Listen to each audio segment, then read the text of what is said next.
とっておきのスイッチを。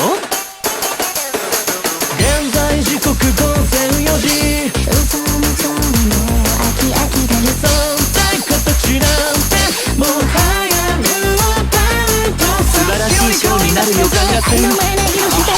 俺もそう思っていた。音だよ君もどうなってんだって。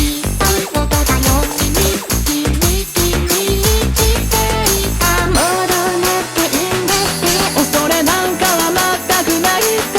沈む夕日が最後は地下に落ちてゆくことなんか知ってる。それでもいいお自分は捨ててしま愛になって消えてくれ。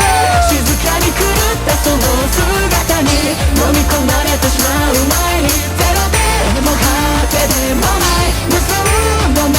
頭の中グダグダうだうだうぜえな。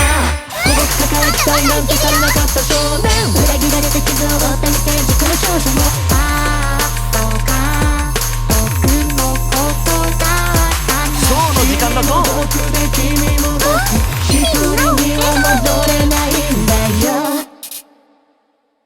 笑ってみせてくれ。それでもいいお前だけは青さに溺れて消えてくれ。しっかり合わせてね悲しみに満ちたその瞳に誰に言ってる。飲み込まれてしまう前に。ゼロで笑う世界をしゃがれた歌口ずさんで誰の音がない聞いてる。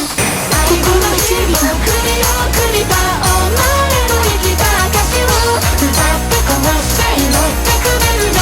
今日でも終わりなんだ。俺を呼ぶ歓声が聞こえる。